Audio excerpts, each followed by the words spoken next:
Hi అండి, ఈరోజైతే ఒక మంచి హెల్దీ రెసిపీతో మీ ముందుకు వచ్చేసాను. ఇంట్లోనే పచ్చజొన్నలు తెల్ల జొన్నలు కలిపి రవ్వగా చేసుకున్నానండి. ఈ రవ్వని ఎప్పుడు కావాలంటే అప్పుడు మనం యూజ్ చేసుకోవచ్చు. దీంతో ఒక హెల్దీ రెసిపీ ఏంటంటే, ఎంత జొన్న రవ్వను తీసుకున్నామో అంతే మోతాదులో పెసరపప్పును తీసుకొని మనం వంట స్టార్ట్ చేస్తాము అనుకునే గంట ముందు నానబెట్టేసుకోవాలి. తర్వాత కుక్కర్లో ఒక గ్లాస్కి 5 గ్లాసుల వాటర్ని తీసుకొని తగినంత ఉప్పు వేసేసి కడిగి పెట్టుకున్నటువంటి జొన్న రవ్వ పెసరపప్పుని కుక్కర్లోకి వేసేసుకోవాలి.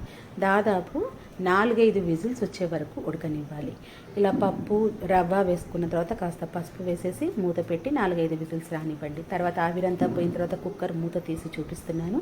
ఈ కన్సిస్టెన్సీ ఉంటే పర్ఫెక్ట్గా ఉన్నట్టు. లేదా గట్టిపడింది అని అంటే కాస్త వేడి నీళ్ళని మనం యాడ్ చేసుకోవచ్చు. ఇప్పుడు స్టవ్ మీద ఒక చిన్న ప్యాన్ పెట్టుకొని ఆయిల్ కానీ నెయ్యిని కానీ వేసుకోండి. అది వేడెక్కిన తర్వాత ఆవాలు, జీలకర్ర, మినపగుళ్ళు, పచ్చిశనగపప్పుని వేసుకొని దూరగా వేయించండి. సిమ్లో పెట్టుకొని వేయించండి, మాడిపోకుండా చూసుకోండి. తర్వాత ఒక పావు టీ స్పూన్ కంటే తక్కువగా అల్లం వెల్లుల్లి పేస్ట్ని వేసేసుకోండి. అది కూడా ఫ్రై అయిన తర్వాత ఒక 10 నుంచి 15 వరకు పచ్చిమిర్చి చీలికల్ని వేసుకొని ఫ్రై చేయండి. దీనివల్ల టేస్ట్ బాగుంటుంది. మన స్పైసీనెస్ కోసం మిరియాల పొడిని యాడ్ చేసినా కానీ ఈ పచ్చిమిర్చి ఫ్లేవరు టేస్ట్ చాలా బాగుంటుంది. తర్వాత కొంచెం జీడిపప్పును కూడా వేసుకొని ఫ్రై చేయండి. అవి కాస్త ఫ్రై అయిన తర్వాత కరివేపాకును కూడా వేసుకొని ఫ్రై చేసుకోవాలి. జీడిపప్పు కాస్త కలర్ మారుతుంది అనుకున్నప్పుడే మీరు స్టవ్ ఆఫ్ చేసేసుకోవచ్చు.